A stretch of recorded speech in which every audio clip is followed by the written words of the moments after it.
অপমান করা বন্ধ করো ইসলামক অপমান করা বন্ধ করো ইসলামিক ধর্মীয় অনুষ্ঠানক জন্মদিন পালন করা নচলিব নুরুল হুদা কাম নাই Nurul Huda go back Islamic রাজনৈতিক ইসলামক ধর্ম ক্লিয়ার রাজনীতি বন্ধ করো জন্মদিন মাদ্রাসাত পালন কৰিছে ইসলামত আছে নেকি এনেকুৱা জন্মদিন পালন কৰা কোনটো হাদিছত আছে কি কথা কয় মাদ্রাসা আমি তো আহিছিল পরমাই বেটি মাদ্রাসার কথা কইছে না নাই তাত বিশ্ব শান্তির কারণে দোয়া হয়েছিল কিন্তু আমি নিউজ চ্যানেলত দেখা পাইছো যে নুরুল হুদা তেও কিমান শিক্ষিত মই নাজানো কিন্তু শিক্ষার পোহর যদি থাকিলেহেঁতেন হয়তোবা এনেকুৱা এটা অনুষ্ঠানক তেও বিপথে পৰিচালিত নকৰিলেহেঁতেন তো তেওর প্রবেশ নিহিত করে দিব লাগে ইসলামিক অনুষ্ঠান প্রতিষ্ঠানত কারণ যার ইসলামিক জ্ঞান নাই তেও কিয় আগস্থান দিব লাগে তেওর কিমানখিনি ক্লাস 4, 5, 6 লৰা ছোৱালীয়েও এইটো জানে যে জন্মদিন পালন কৰা ইছলামত হাৰাম মই ইঞ্জিনিয়াৰিং কমপ্লিট কৰি আহিছো আজিলৈকে মোৰ জন্মদিন কোনেও উৎসু কৰিব দিয়া নাই কাকো সুবিধা দিয়া নাই জন্মদিন পালনো কৰা নাই তো গতিকে কোন অৰ্থত কোন যুক্তিত তেও জন্মদিন পালন কৰিব মাদ্ৰাসাত আহি এইটো কোনটো হাদিছত আছে আৰু যদি ইয়াৰ লগত কোনো কৰ্তৃপক্ষ জড়িত আছে তো আমি ইয়াৰ কাৰণে কৰ্তৃপক্ষক স্পষ্টীকৰণ দিবৰ কাৰণে আহ্বান জনাইছো যে কোনটো স্বাৰ্থত আপোনালোকে কি নুৰুল হুদাৰ কাৰণে কি ধৰ্মক বিক্ৰী কৰি দিছে নেকি নে ৰাজনীতিৰ কাৰণে কিছুমান পইচাৰ লালসাত কি আপোনালোকে এই নুৰুল হুদাৰ তাত বিক্ৰী কৰি দিছে নেকি মাদ্ৰাসাৰ যেটো মান স্বাভিমান গৰিমা কিয় আপোনালোকে এই নুৰুল হুদাৰ নেতৃত্বৰ মানুহ কি হেই ফরমাই বেটি যেটো বানাত মাদ্রাসা আছে তাত গৈ পেলাই ব্যানার পোস্টার লৈ দেখিছো কিন্তু দারুল হাদিস ফরমাই বেটি যেটো ইসলামিয়া মাদ্রাসা তাত কিন্তু দেখা নাই এইটো ডিফারেন্সটো ভালকে বুজি লব যে দারুল হাদিস ফরমাই বেটি ইসলামিয়া মাদ্রাসা যেটো নর্থ ইস্ট উত্তর পূব ভারতে ইমারতে শরীয়ত খাইরুল ইসলাম মুফতি সাহাবৰ নেতৃত্বত যেটো মাদ্ৰাসা ঘৰ লৈছিল তাত কিন্তু এনেকুৱা মই দেখা নাই তাত হৈছিল বিশ্ব শান্তিৰ কাৰণে দোয়া কিন্তু এইটো ব্ল্যাকমেলিং কৰি নুৰুল হুদাই যেটো কৰিছে তাৰ কাৰণে মই কম সচেতন মহলে আইনৰ কাষ চাপি ইয়াৰ উচিত বিচাৰৰ কাৰণে দাবী জনাব লাগে কোন যুক্তিত এই মুসলিম সমাজক বিপথে পৰিচালিত কৰিব কোন যুক্তিত পশ্চিমীয়া সভ্যতা যিবোৰ বাৰ্থডে সেলিব্ৰেশন কালি খ্ৰিসমাসও সেলিব্ৰেশন কৰি দিব নেকি খ্ৰিসমাসও তো যিশুৰ জন্মদিন তো যিশুৰ জন্মদিনও পালন কৰি দিও খ্ৰিসমাস তো সব হালাল হৈ যায় নেকি ৰাজনীতিৰ কাৰণে দাৰুল হাদিস ফৰমাই বেটি ইসলামিয়া মাদ্ৰাসাত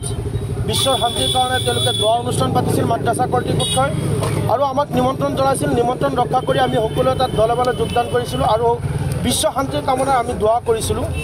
আৰু দোয়া অনুষ্ঠানত তেওঁলোকে মাদ্ৰাসা কৰ্তৃপক্ষে একটা খোৱা ভোজন আয়োজন কৰিছিলে তেওঁলোকে আমি তাত খোৱাটো আমি খালোঁ কিন্তু আমি গম পালোঁ যেতিয়া সন্ধিয়াৰ পিছত মই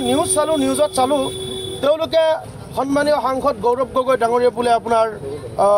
বাৰ্থডে উদযাপন কৰিছে আমি কোনে কাৰ বাৰ্থডে উদযাপন কৰে আমি তাক বাধা দিওঁতে আমি তেনেকুৱা কাম আমি নকৰোঁ কিন্তু অতিকে লজ্জাৰ কথা হ'ল ইছলামত কাৰোবাৰ জন্মদিন পালন কৰা নিষিদ্ধ আৰু বিধায়ক নুৰুল হুদা ডাঙৰীয়াই তেও হে অনুষ্ঠানত উপস্থিত থাকি দোয়া লোৱাৰ পিছত ইয়াত বিভিন্ন ধৰণৰ মানুহ আছিল আৰু প্ৰত্যেকটো দল সংগঠনৰ মানুহ আমি ঐক্যবদ্ধভাৱে দোয়া অনুষ্ঠানত উপস্থিত আছিলোঁ কোন যুক্তিত তেখেতে তাত মুছলমানক ব্লেকমেলিং কৰি পেলাই মছজিদৰ ভিতৰত ৰাজনীতি কৰিছে মছজিদৰ ভিতৰত ৰাজনীতি তেখেতে কৰাৰ কাৰণ কি উত্তৰ লাগিব মই যোৱাকালি এটা মোৰ ফেচবুক যোগে পোষ্ট কৰিছিলোঁ মাদ্ৰাসাৰ কৰ্তৃপক্ষই যদি আপোনাৰ তেওঁলোকে যদি আমাক উত্তৰ নিদিয়ে স্পষ্টীকৰণ নিদিয়ে তেন্তে আমি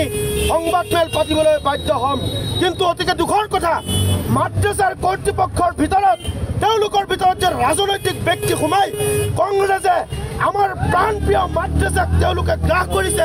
আৰু মাদ্ৰাসাখনক তেওঁলোকে অপসংস্কৃতি কৰিবলৈ বাধ্য কৰিছে ইয়াক লৈ আমি অসম সংখ্যালঘু সংগ্ৰাম পৰিষদৰ লগতে বিভিন্ন দল সংগঠনে আমি একেমুখে আমি ধিক্কাৰ আৰু গৰিহণা জনাইছোঁ আৰু মই এতিয়া সময় দিছোঁ মাদ্ৰাসাৰ কৰ্তৃপক্ষই যদি 24 ঘণ্টাৰ ভিতৰত তেওঁলোকে স্পষ্টীকৰণ নিদিয়ে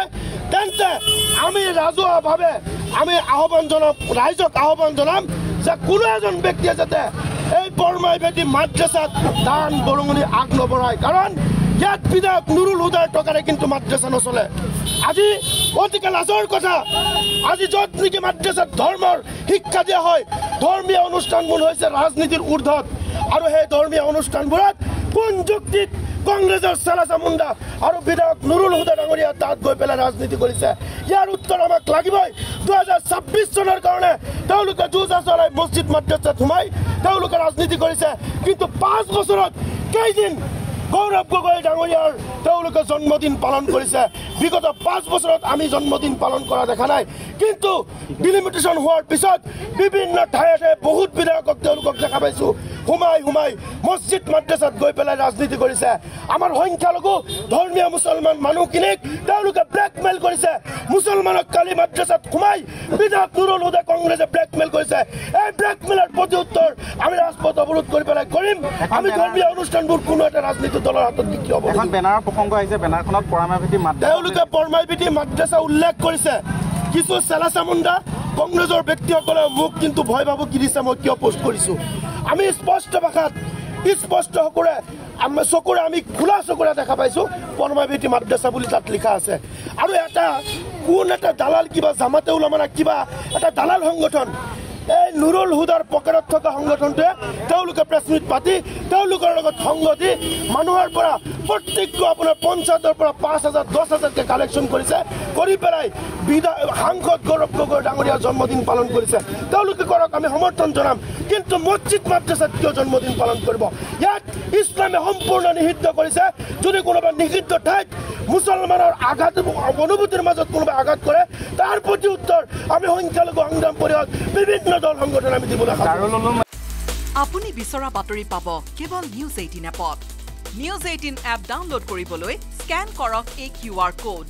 গুগল প্লে ষ্টৰতো পাব এই নিউজ 18 এপ